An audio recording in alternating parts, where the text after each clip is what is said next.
you've heard of PS Audio and you've seen Paul's great responses to questions and his tutelage and his education and his passion for music, and I wanted to share this with all of you guys on the Shane's channel in Australia and the world. And Paul, welcome. You got some great, nice new products in there. Could you let everyone know how you started in this business? How I started? Yeah, what I'm focusing is on the people behind the products. Okay. So when someone does buy your product, they can see you and have a relationship.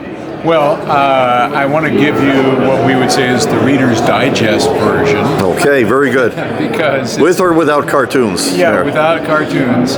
It's a bit of a long story. I'll try and make it quick. I was always interested in music and electronics. I was a disc jockey for many, many years. I fell in love with the idea of a synthesizer. This is way back in the early 70s when Emerson, Lake and Palmer, when all of the big Moogs that were starting to come around, and I became enraptured with the Moog. But at the time, they were called one-note wonders, so you could only hit one note at a time. They had a voltage-controlled keyboard, so I said, you know, I think I could engineer my way into making a polyphonic synthesizer. So I designed the world's first polyphonic synthesizer, developed a company. This is all while I was, after I got out of the Army and I was a disc jockey in California.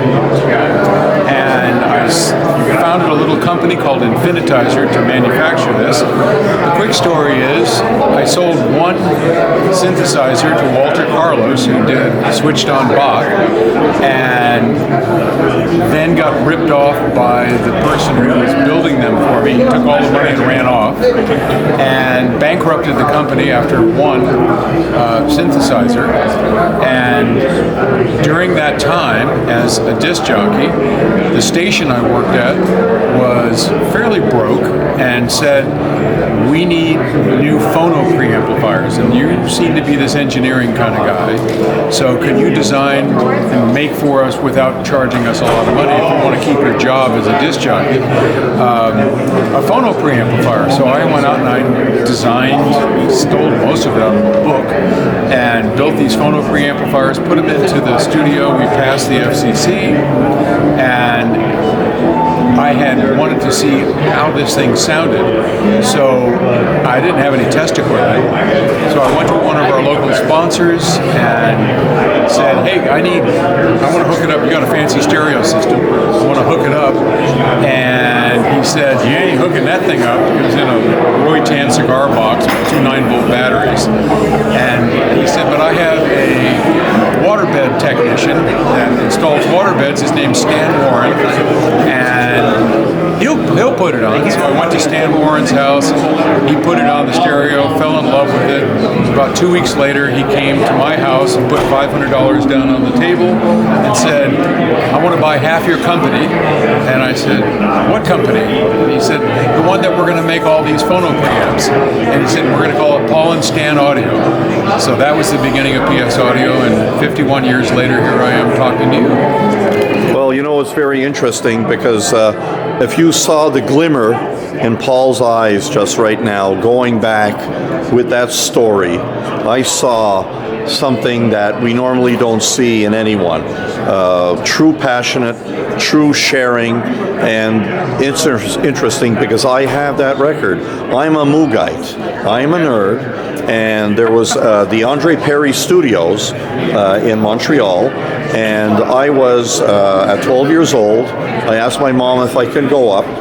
Claude Danjean was the Moog specialist, bringing House of the Rising Sun, all the Taxi, even from Joni Mitchell, using synthesizers, and I built synthesizers, and I have Paul's record. So this little trip here in time for me over the last 3 days are Kodak moments that you've already seen. So Paul, and the last thing, what's the greatest and what's new that you're releasing here at the show?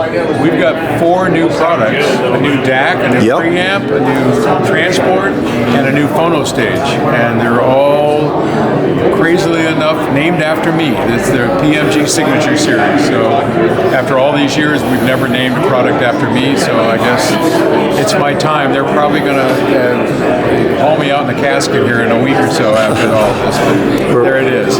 Very good. And please go on to Paul's YouTube channel.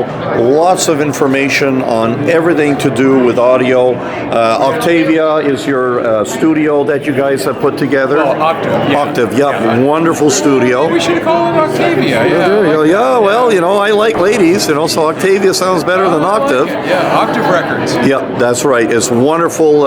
When you're in Boulder, give Paul a call and come and see him. Yeah, don't even call it. Just show up. Just wonderful people.